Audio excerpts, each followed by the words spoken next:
नमस्कार दोस्तों।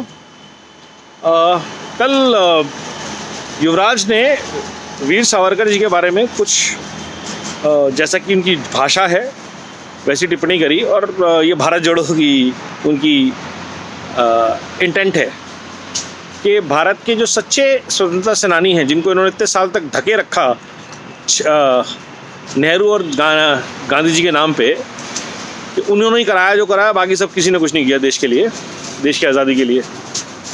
अब ये सोचने और इन्होंने बहुत अच्छा किया कि वीर सावरकर जी के बारे में चर्चा शुरू की है। जितनी बार ये चर्चा करते हैं उतनी बार देश को जानने का मौका मिलता है कि एक ऐसे शख्स थे स्वतंत्रता सेनानी जिन्होंने काला पानी की सज़ा काटी थी अंग्रेज़ों के नौकर से इसकी वजह से, और जिन्होंने अंग्रेज़ों से लड़ाई लड़ी उनको अंग्रेज़ों ने पैलेस में रखा, खाने पीने के लिए अच्छा दिया, वायसरॉय उनसे मिलने के लिए गाड़ियाँ भेजते थे।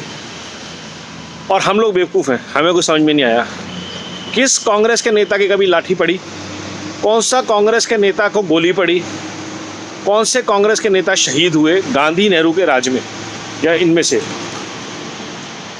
सत्याग्रह का जो भी हमने सुना, जो गांधी जी पे अत्याचार हुए वो सारे साउथ अफ्रीका में हुए, भारत में कभी नहीं हुए क्योंकि वो ब्रिटिश सब्जेक्ट थे। ये रियलिटी है। और नेहरू जी के लेटर्स हमने सबने देखे हैं। उनकी एलिजेंस और उनकी ओथ रानी के लिए थी। उनको आप मतलब जो पंजाब के लास्ट राजा माने जाते हैं दिलीप सिंह जी, जिनको अंग्रेज़ ले गए थे, उनको उन्होंने कन्वर्ट कर लिया था, वैसा ही समझिए। Nehru was a Indian brown साहब, would look like a convert, talk like a convert, and was loyal to his queen, not Bharat. Bharat के प्रति नेहरू जी का क्या विचार था वो हम सबने सुना। और बहुत IIT, IIM और एम्स की बात होती है और ये कोई चर्चा नहीं करता कि इन चीज़ों में बहुत तेज़ी क्यों नहीं दिखाई कांग्रेस ने। क्यों नहीं जो मोदी जी ने किया कि बहुत सारे एम्स बनाए, बहुत सारे IIT बनाए, बहुत सारे IIMs बनाए ताकि ज़्यादा से ज़्यादा लोगों तक अच्छी क्वालिटी की एजुकेशन पहुँचे। क्यों नहीं किया? सोचने की बात यह है क्योंकि वो अपनी एक एलीट फोर्स बना रहे थे इंडिया में, like the British, like the trend by British, कि कुछ खास वर्ग के लोग, कुछ खास किस्म के लोग इसके लिए क्वालिफाई करें और रिजर्वेशन के थ्रू हम कुछ लोगों को आगे आने का मौका देंगे, पिछड़ों को। असली जो नॉलेज सिस्टम्स हैं इंडिया के वो कहीं हम डिस्ट्रॉय कर दें, BHE को डिस्ट्रॉय कर दें, GNG को खड़ा कर दें। क्यों? अब ये सवाल पूछने का वक्त आ गया है कि क्यों इंडिया के एजुकेशन सिस्टम्स को, भारत के लिए समर्पित एजुकेशन सिस्टम्स को ब्रिटिश इंडिया के प्रति डेडिकेटेड सिस्टम्स से तोड़ा गया, डिस्ट्रॉय किया गया।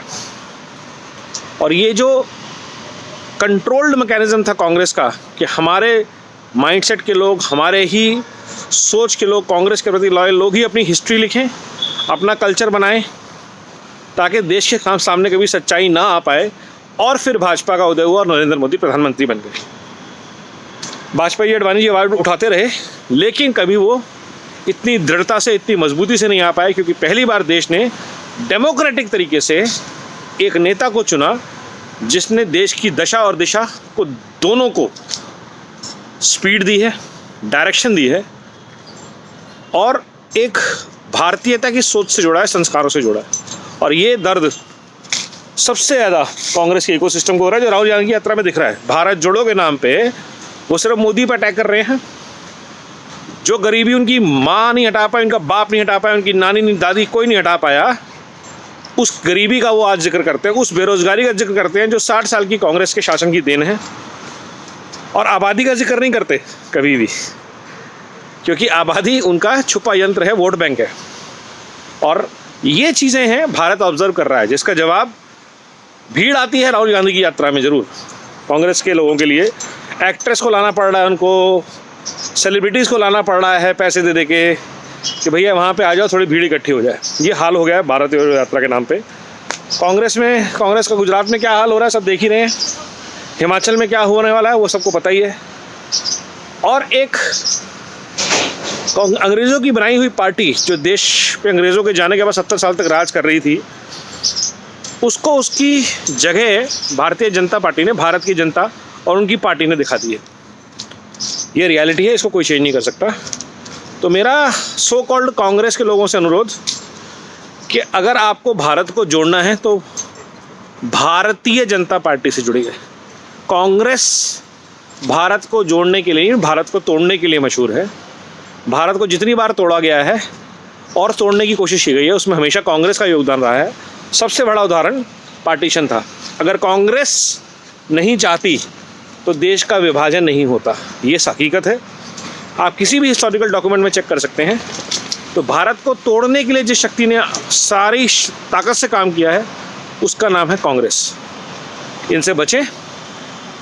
भारत को मजबूत बताने के लिए, बिल्ड बैक बेटर भारत के लिए, मिशन के लिए आज की डेट में एक ही नेता है, नरेंद्र मोदी। एक ही पार्टी है, भारतीय जनता पार्टी। धन्यवाद।